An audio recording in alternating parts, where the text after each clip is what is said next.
ela relembra este acontecimento. E por que ela tem uma data que relembra este acontecimento? Porque esse acontecimento ele é fundamental. Muitas vezes nós, evangélicos, nos concentramos na mensagem da cruz. Nossas igrejas têm cruzes. Nós no Botânico procuramos relembrar isso, seja aqui atrás, seja em alguns dos murais, que vocês vão ver que há uma cruz, porque de fato a cruz é um dos símbolos fundamentais do cristianismo. Mas não obstante, se aquele que morreu numa cruz fosse apenas um fantasma, como alguns diziam no passado, ou fosse apenas uma pessoa qualquer sobre a qual o Espírito Santo veio no momento do seu batismo, se fosse apenas isso, o sacrifício da cruz e a própria cruz não teriam o significado que tem hoje. A cruz só teve alguma eficácia, e a morte de Jesus Cristo em nosso favor só teve alguma eficácia, porque mais de 30 anos antes, num lugar, uma pequena manjedoura em Belém da Judéia, um lugar pequeno, pouco conhecido no mundo, e que provavelmente um acontecimento que poucos perceberam, somente por causa disso é que a cruz ganha o seu sentido e a dimensão que ela tem hoje.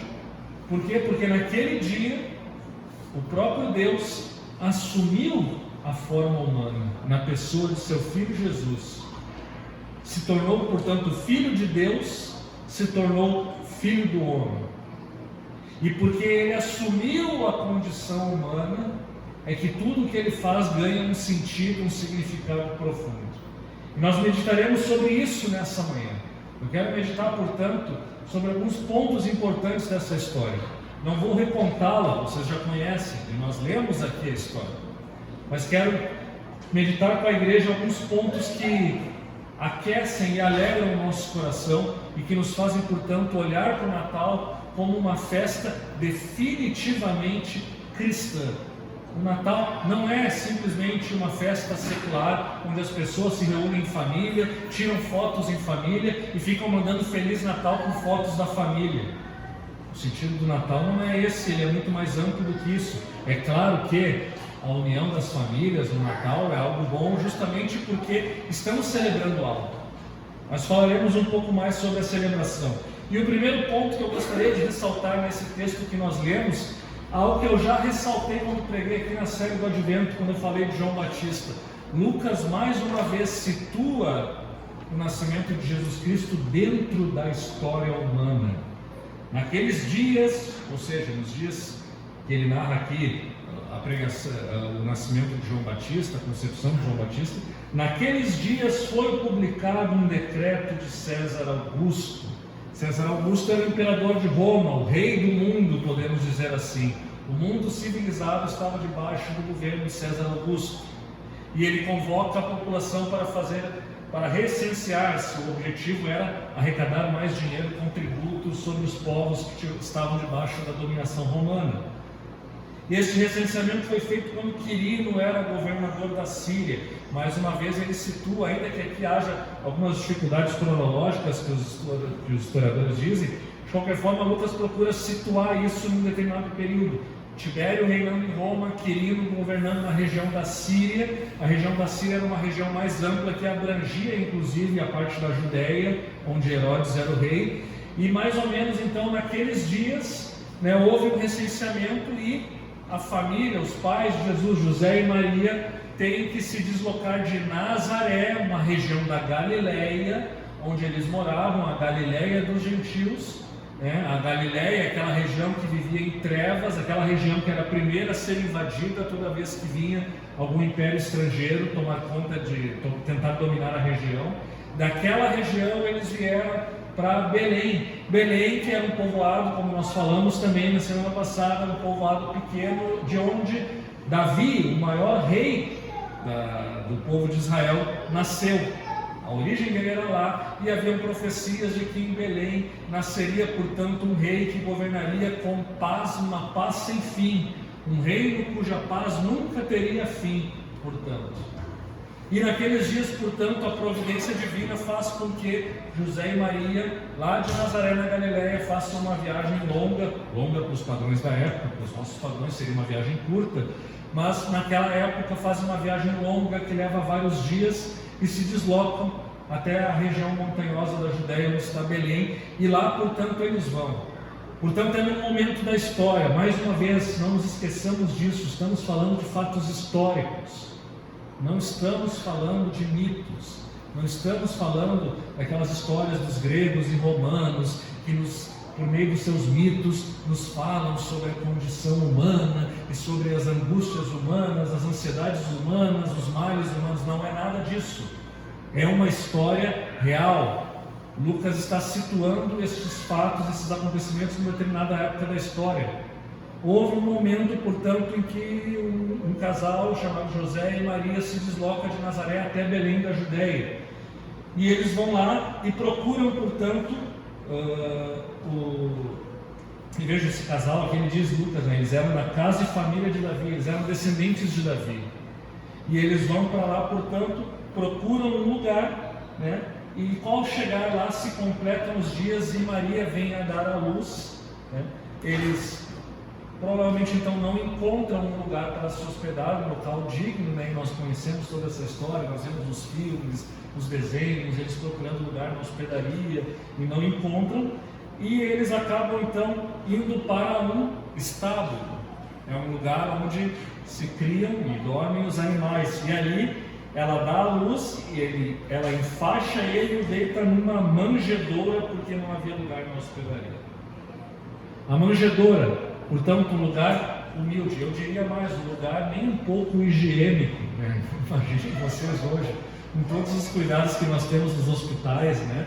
Quando nasce uma criança, e imagine pegar uma criança, sair da barriga da mãe, passar uns panos ali, dar uma limpada e colocar no lugar onde o jumento come a sua comida, onde tem palha, onde tem capim, onde tem, enfim, a comida de animais. E ali, portanto, um lugar mais ou menos, organiza uma caminha ali, provavelmente com feno, e coloca a criança ali.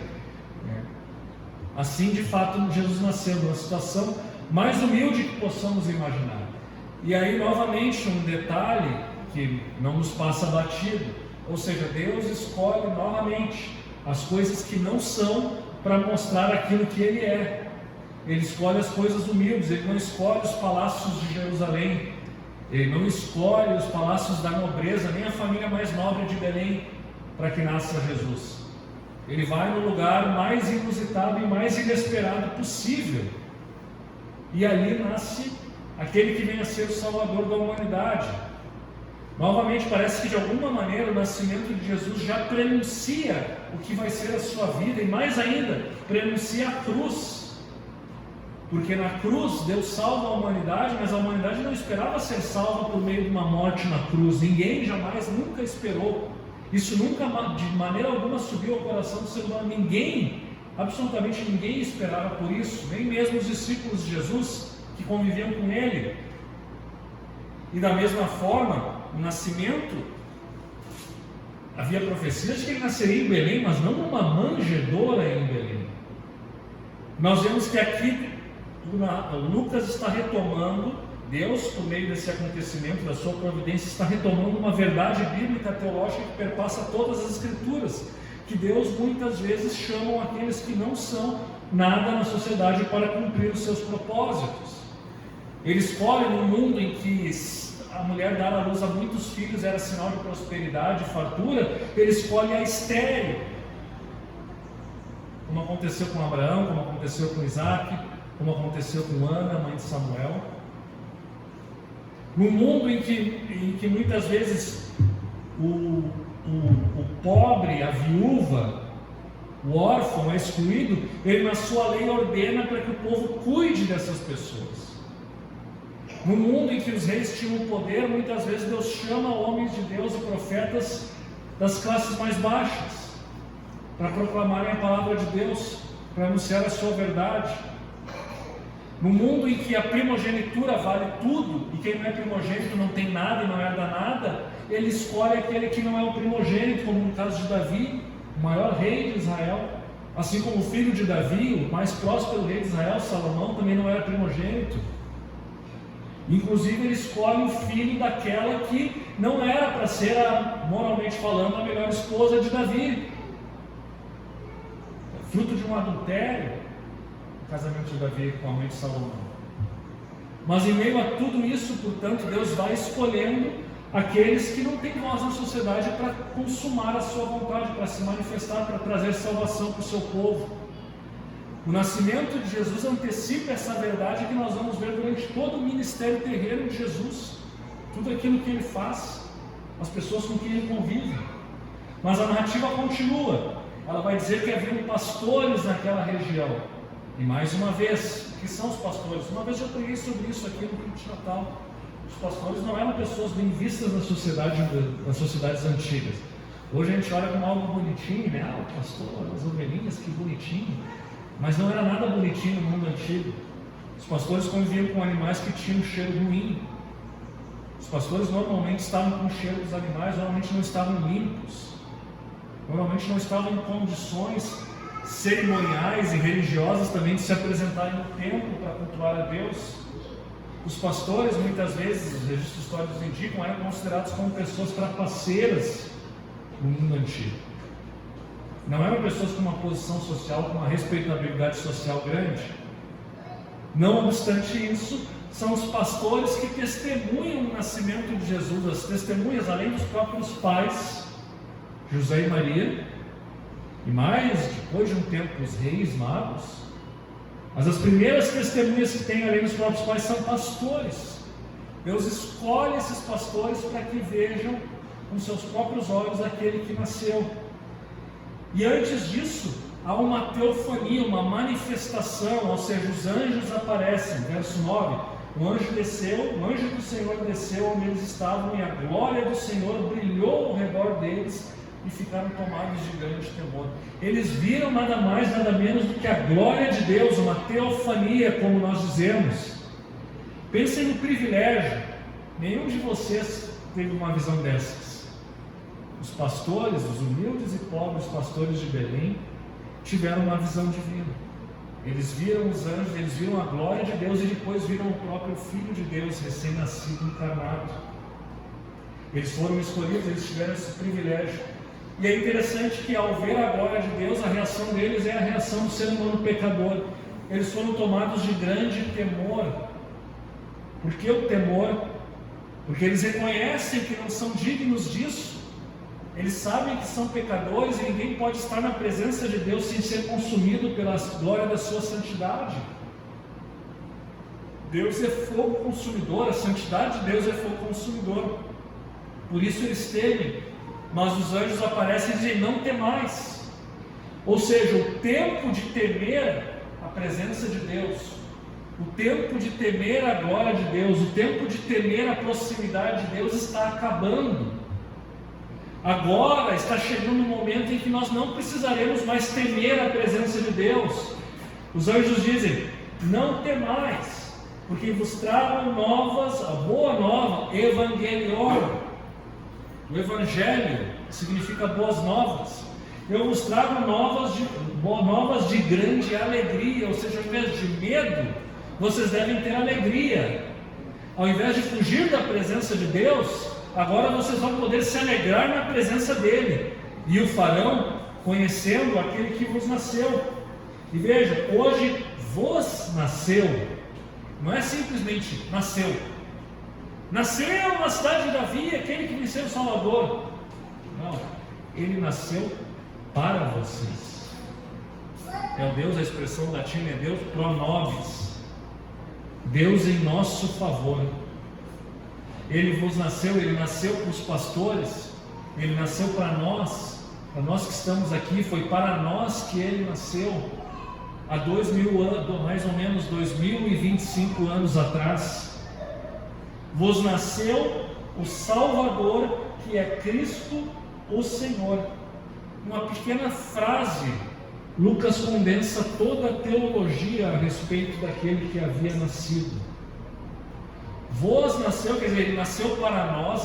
Não é que ele simplesmente, eu nasci, ele nasceu alguém que vai mostrar o caminho para Deus. Nasceu alguém que vai mostrar como Deus é poderoso. Nasceu alguém que vai revelar a glória de Deus para que as pessoas vejam.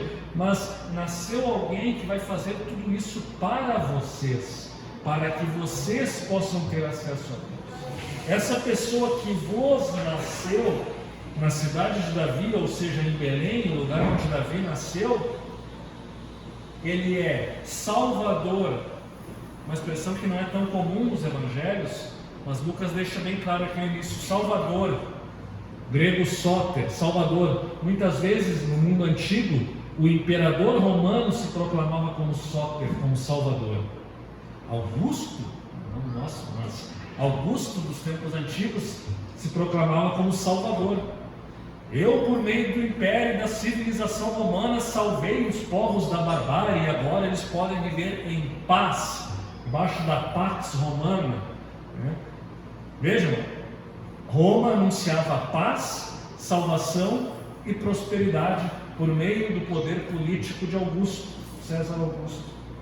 Mas aqui Lucas está dizendo, o Salvador mesmo não é César, mas é esse que nasceu lá naquela manjedoura, no lugar onde animais comem, está o se beber, e ele, pasmem vocês, é Salvador porque ele pode salvar verdadeiramente, não como Roma, não como o poder político faz. Não é por uma vida mais próspera, não é simplesmente uma vida mais próspera, que na verdade nem era tão próspera assim, que as autoridades políticas garantiam, e até hoje é assim. Mas não é simplesmente desta maneira que ele salva, mas ele salva porque ele proporciona vida eterna, o que ninguém, nem mesmo César Augusto, o homem mais poderoso da terra naquela época, poderia proporcionar. Aquele bebê na manjedoura é Salvador, ele dá vida eterna, mas não somente isso, ele é Salvador porque ele nos salva dos pecados, que, como eu falei no domingo passado, é o problema fundamental da humanidade. Temos pecado e é isso que nos separa de Deus, é isso que causa o temor nos pastores, é isso que faz com que todos os dias ouçamos que morreu alguém, morre milhares e milhões de pessoas, choramos e nos lamentamos porque morrem nossos entes queridos. Por quê? Por causa do pecado, é o problema fundamental. E aquele que nasceu nos salva, portanto, do pecado e, portanto, nos salva também da morte. Vamos dar a vida eterna. Ele é Salvador e é Cristo. Grego Christos, tradução do hebraico Messias. Ele é o Messias, ou seja, o prometido. Ele é aquele que as profecias, como aquela que nós lemos de Miqueias, como a profecia de Isaías 9, de Isaías 8, de Isaías 53, ele é o servo do Senhor também. O Messias, que não demorou para que a igreja identificasse também como servo do Senhor que Isaías fala, aquele que, portanto, vem para libertar o seu povo da escravidão e da opressão e de todo e qualquer mal. Ou seja, é aquele que vem trazer um reino de paz sem fim. Nasceu nesta noite. Cristo, portanto, que significa Messias. Mas ele também é o Senhor. Kyrios no grego, Senhor. Não apenas Senhor no sentido que as autoridades políticas eram no mundo antigo, mas Senhor também, logo vai ficar claro, no sentido de que Ele é Deus, no sentido de que não é um ser humano, e aqui é o que a mente judaica e de todos eles e de todos nós, de certa maneira, entra em parafuso. Como assim? Nasceu alguém que é Senhor, que é Deus e que é ser humano ao mesmo tempo? Não é possível uma coisa dessas. Deus não entra na história humana desse jeito. Deus aparece como os próprios anjos que estão ali anunciando a sua glória aparecem. Deus às vezes toma uma aparência humana, mas não nascer verdadeiramente como um ser humano, passar por todo esse processo da concepção até a vida adulta.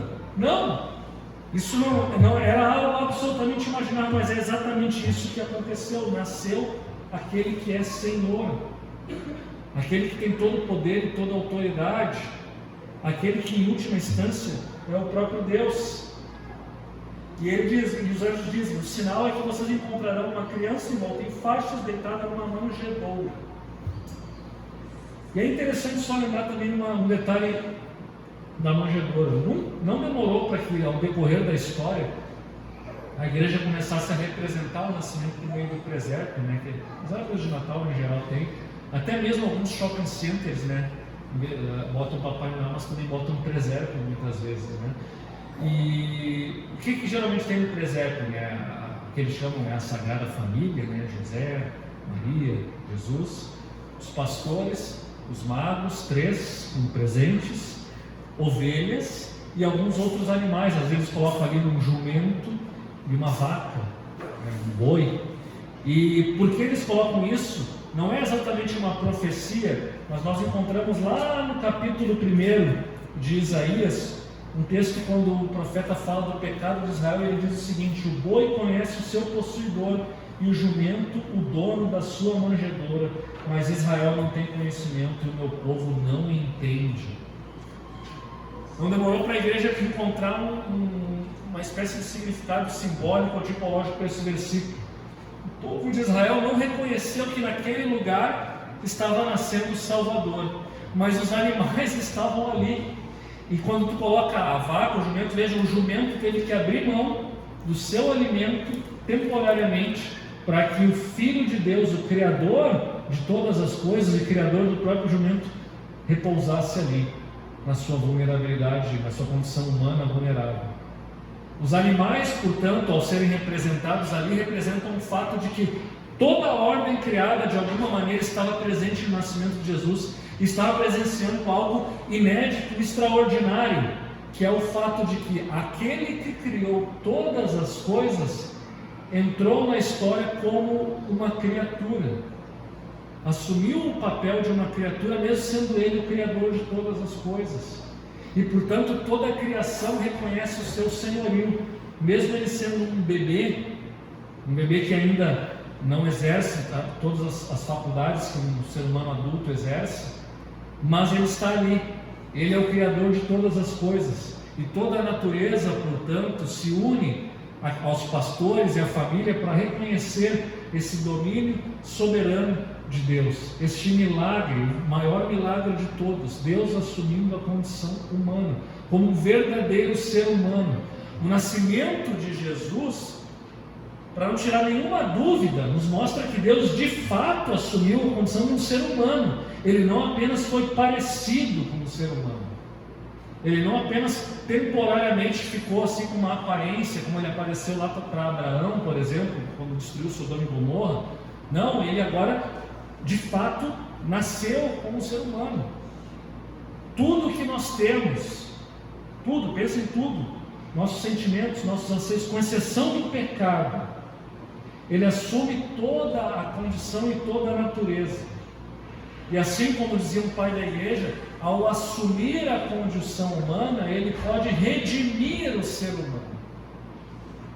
O que não é assumido, não é redimido. Somente porque ele assume corpo, alma, espírito humano, somente porque ele tem de fato que ele é verdadeiramente ser humano, ele pode verdadeiramente redimir a humanidade. Se aquele que morreu na cruz não fosse verdadeiramente um ser humano, ele não poderia perdoar os nossos pecados, ele não poderia substituir o ser humano. E aqui está o grande ponto e por que a importância que eu falava lá no início a respeito da encarnação, a respeito do Natal. Por que o Natal é tão importante? A igreja tão cedo reconheceu isso, apesar de, como dizem lá os mais puritanos, os mais extremistas, né? Mas não está na Bíblia que a gente tem que celebrar o Natal, então não devemos celebrar o Natal. Não é bobagem. A Bíblia não diz várias coisas que nós devemos fazer e nós fazemos. A igreja entendeu que o Natal é algo importante para ser relembrado, não como uma obrigação legalista, mas algo a ser celebrado, porque no Natal nós temos um acontecimento, nós temos um acontecimento de profundo significado teológico. Ou seja, Deus, é o que João nos coloca no capítulo 1, versículo 14: e o Verbo se fez carne e habitou entre nós, e vimos a sua glória, glória como unigênito do Pai. O Verbo, ou seja, o Criador de todas as coisas, aquele que tem o domínio, aquele que sustenta toda a criação, todo poderoso como Deus, ele assume a condição humana e habita entre nós. Como João a palavra ali do habitou seria a mesma palavra que seria tipo assim, tabernaculou. Ele tabernaculou entre nós, ou seja, Ele habita entre nós, assim como Deus habitava no Antigo Testamento, quando Ele estava ali no tabernáculo, no Santo dos Santos. Ele estava presente naquele lugar. Da mesma maneira, Ele está presente naquela pessoa, naquele ser humano que nasceu em Belém. A partir daquele momento, Deus passa a habitar entre nós. E esse é o ponto que às vezes passa batido para muitas pessoas. Deus nos redime, Jesus nos redime não apenas pela sua morte, mas por tudo aquilo que Ele é, por tudo aquilo que Ele viveu. A pessoa e a obra de Cristo não podem ser dissociados de maneira alguma. Sua morte tem valor porque Ele nasceu como ser humano, sendo também verdadeiro Deus. E Ele viveu uma vida completamente perfeita neste mundo. Ele é o que a igreja antiga chamava de recapitulação. Ele recapitulou todos os passos de Adão e de Israel. E onde eles falharam, esta criança que nasceu 2020 anos atrás, e que viveu, cresceu e viveu, onde eles falharam, ele não falhou. Essa criança futuramente não falharia. Onde Israel foi tentado no deserto, murmurou e pecou, e por isso não entrou na terra prometida, Jesus foi tentado no deserto e não pecou. Ele venceu a tentação. Onde Adão foi tentado pela serpente e pecou, e por isso a morte entrou no mundo, Jesus foi tentado por Satanás e não pecou, e por isso nós temos a vitória sobre a morte e a vida eterna. Onde, portanto, o povo se rebela contra Deus, Jesus não se rebela contra Deus. E Ele vive uma vida de perfeita justiça. Ele revela o amor de Deus na maneira como Ele vive.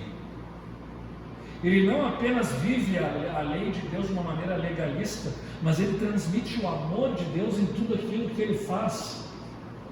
A vida de Jesus Cristo, os seus milagres, não é apenas um prefácio para aquilo que Ele fala na cruz, mas faz parte, tudo isso faz parte da redenção. É toda uma história, é toda uma narrativa que tem início na concepção e no nascimento de Jesus. Portanto, no Natal tem início esse processo de recapitulação. Deus se fez homem, e a partir daquele momento, portanto, Ele começa a viver e começa a desfazer todas as obras de Satanás em nossas vidas. E Ele desfaz tudo aquilo que nós fizemos de errado por meio da nossa vida pecaminosa. Esse, portanto, é o significado do Natal. A encarnação de Jesus revela a glória de Deus, mas também transmite a glória de Deus para nós, e ela nos substitui desde já. O que nós recebemos quando cremos em Cristo é a justiça dele, que Ele viveu aqui na terra como ser humano perfeito. Ao se tornar filho do homem, Ele vive como ser humano perfeito. E ao, portanto, dar a sua vida e pagar pelo nosso pecado, Ele não apenas nos absolve, mas Ele nos dá a sua justiça, fruto da sua vida, dos seus passos aqui na terra, da sua vida como homem, como ser humano, como verdadeiro ser humano. Foi Calvino que disse, refletindo sobre isso: o Filho de Deus tornou-se filho do homem e recebeu o que é nosso, de tal forma que transferiu para nós o que é dele, fazendo com que aquilo que é dele por natureza se torne nosso por graça. Ou, traduzindo, Filho de Deus, Jesus Cristo, Deus eterno, Ele, num determinado momento da história humana, encarna e se torna Filho do homem. Ele recebe o que é nosso, ou seja, Ele assume totalmente a condição humana, corpo humano, alma humana. Ele tem sentimentos, Ele tem sensações. Ele assume isso, Ele é concebido pelo Espírito Santo no ventre de Maria e nasce numa humilde manjedoura. E Ele assume, portanto, uma condição de uma família humilde, e Ele sabe o que é sofrer, portanto, como ser humano. E Ele assume totalmente, portanto, a nossa condição, e ao assumir a nossa condição, Ele transfere para nós aquilo que Ele tem por natureza, que é a vida eterna, a imortalidade, santidade, justiça, perfeição. Ao se unir com a nossa natureza humana, Ele transmite isso para a natureza humana. E porque Ele compartilha desses atributos com a natureza humana, nós podemos também receber aqueles atributos de Jesus Cristo. Quando cremos nele, nós nos unimos a ele e, portanto, recebemos também aquilo que ele compartilhou com a natureza humana na encarnação. Ele transfere para nós o que é dele, mas mais um detalhe, ele assume o que é nosso. Ele não se torna pecador, mas ele recebe depois os nossos pecados e os suporta na cruz e paga por eles.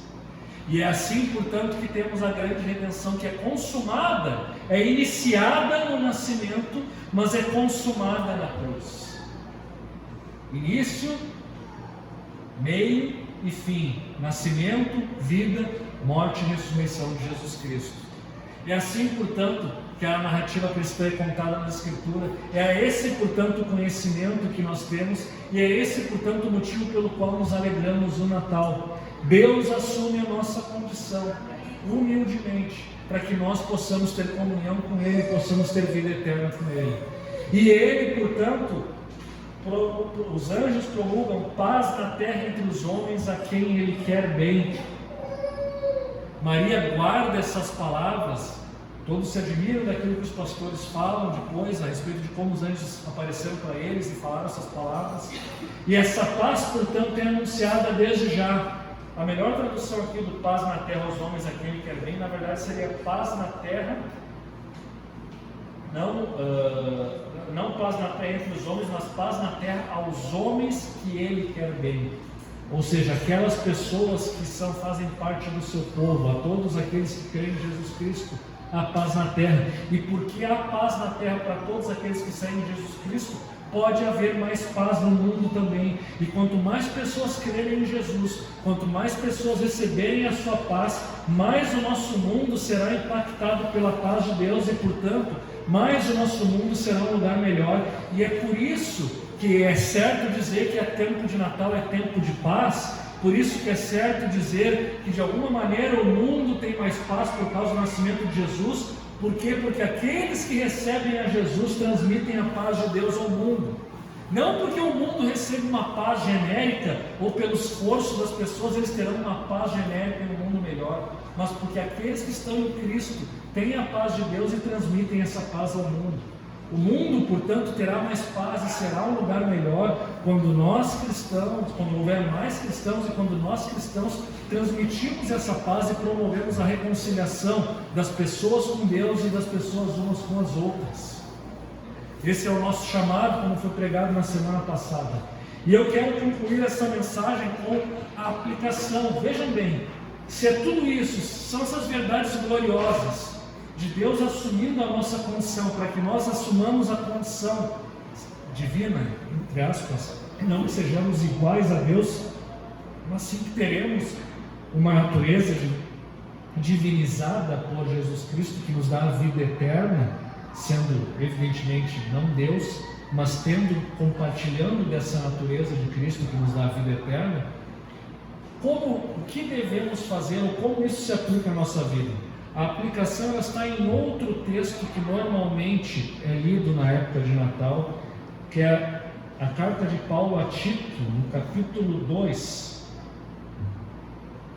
dos versos 11 a 14, que nos diz assim: porquanto a graça de Deus se manifestou salvadora a todos os homens, educando-nos para que, renegadas a impiedade e as paixões mundanas, vivamos no presente século sensata, justa e piedosamente, aguardando a bendita esperança e a manifestação da glória do nosso grande Deus e Salvador Cristo Jesus, o qual a si mesmo se deu por nós, a fim de remir-nos de toda iniquidade e purificar para si mesmo um povo exclusivamente seu, zeloso de boas obras. Por que Jesus Cristo se fez homem? Por que Deus se fez homem na pessoa do seu Filho Jesus, há mais de 2000 anos, na pequena Belém da Judéia? A graça de Deus se manifestou de uma maneira inesperada e súbita. pelo aparecimento de Jesus Cristo no meio daquela criança que nasceu. Ela se manifestou de forma salvadora, ou seja, Deus nos salvou. Ele está indicando o que aconteceu. E ela, ao se manifestar dessa maneira, ela nos educa, ou seja, ela nos ensina, ela nos transforma, para que nós possamos então renegar a impiedade e as paixões mundanas, ou seja, que abandonemos o pecado, abandonemos aquilo que nos afasta de Deus. A época de Natal é também uma época de chamada a uma consagração nossa a Deus, a renovação da nossa fé, da nossa fidelidade ao Senhor, relembrando a graça salvadora que nos alcançou. A partir do nascimento de Jesus Cristo, a graça de Deus se revela aos seres humanos, e ela nos ensina a abandonarmos, portanto, a impiedade, abandonarmos um modo de vida que desagrada a Deus, um modo de vida ímpio, abandonando as paixões mundanas, ou seja, um modo de vida que vive apenas para ostentação, apenas para satisfação, apenas para mostrar aos outros como somos melhores ou como somos superiores. A graça de Deus se manifesta para que deixemos isso de lado e vivamos no nosso tempo de uma maneira sensata, justa e piedosa. A piedade tem a ver com o serviço a Deus, com o culto a Deus, com a prática da santidade, com a oração, com frequentar os cultos, com ler a palavra, orar, buscar a presença de Deus no nosso lar. Isso é piedade. Sensata, com sensatez, não como tolos. Justa, ou seja, de uma maneira adequada, de acordo com os mandamentos de Deus. E fazer tudo isso, não apenas de uma maneira legalista, mas porque temos uma esperança, um propósito nessa vida. Ou seja, aguardando a bendita esperança e manifestação da glória do nosso grande Deus e Salvador Cristo Jesus. Ou seja, nós aguardamos, a graça se manifesta no nascimento daquela criança, e hoje nós aqui, passada a vida de Jesus, a sua ressurreição, a sua ascensão aos céus, agora nós aguardamos a sua vinda novamente. Haverá um dia em que Ele se manifestará de uma maneira gloriosa e poderosa. O nosso grande Deus e Salvador, veja como Paulo bem explícito, grande Deus e Salvador. Não é qualquer pessoa, não é um simples homem, não é um simples menino que nasceu, mas é o próprio Deus que assumiu a forma humana. E nós esperamos que esse grande Deus e Salvador se manifeste um dia. E é na expectativa da sua vida e da sua manifestação que nós vivemos de uma maneira santa, justa e piedosa. E vivemos nessa expectativa porque sabemos que Ele se deu por nós, na sua vida, no seu nascimento, já é uma autodoação de Deus. Na sua vida, não precisava fazer isso, mas Ele faz. E na sua morte e ressurreição, Ele se dá por nós para nos redimir de todo o pecado e nos purificar para si mesmo, um povo exclusivamente seu, zeloso de boas obras. Ou seja, o nascimento daquela criança faz com que todos nós que não tínhamos nada e que não éramos nada, possamos agora ser povo de Deus. E um povo de Deus que foi chamado para ser dele, e de nenhum outro ídolo e de nenhum outro Deus que nós possamos inventar aqui em nosso mundo, e que nós muitas vezes inventamos e criamos, e nos afastamos dele para adorar o dinheiro, as riquezas, o sexo, o estilo de vida. Mas Ele nos redimiu para sermos dele, e somente dele, para praticar boas obras. Nessa manhã em que lembramos, portanto, o Natal e o nascimento de Jesus, Deus nos chama a uma vida de santidade, Deus nos chama a uma vida de boas obras, Deus nos chama a vivermos de uma maneira que agrade, e tudo isso em resposta à graça de Deus que se manifestou para nós de uma maneira muito especial no passado, no Natal, e que se faz presente hoje para nós por meio do seu Espírito Santo. O meu desejo, portanto, nesta manhã é que nós, como igreja, possamos lembrar do significado do Natal continuamente, e que a encarnação de Deus, o sacrifício de Deus por nós, que começa lá na encarnação, lá no seu nascimento, ao assumir a nossa condição, nos leve, portanto, a ser gratos a Ele, Nos leve, portanto, a vivermos vidas que agradem a Ele. Nos leve, portanto, a renovar o nosso compromisso com Ele. Neste último culto do ano de 2021, que possamos avaliar o ano que vivenciamos, neste mesmo dia em que celebramos o Natal, possamos também avaliar a vida que vivemos neste ano, mostrar gratidão por aquilo que Deus fez por nós neste ano, e lembrarmos e fazermos o propósito de que no próximo ano queremos viver mais, queremos nos dedicar mais, queremos ser mais piedosos, queremos praticar mais boas obras, queremos servir mais a Deus, queremos nos engajar mais na sua igreja, queremos praticar mais a nossa fé por meio da oração, da meditação da Escritura. Que nessa manhã o Espírito Santo nos leve a ter esse desejo, essa convicção. Este é o meu desejo, tanto de Natal, como também de fim de ano, para a nossa igreja, para os irmãos que vão nos assistir, e para aqueles que estão conosco, para todos vocês que estão conosco nessa manhã. Vamos nos colocar em pé e vamos orar.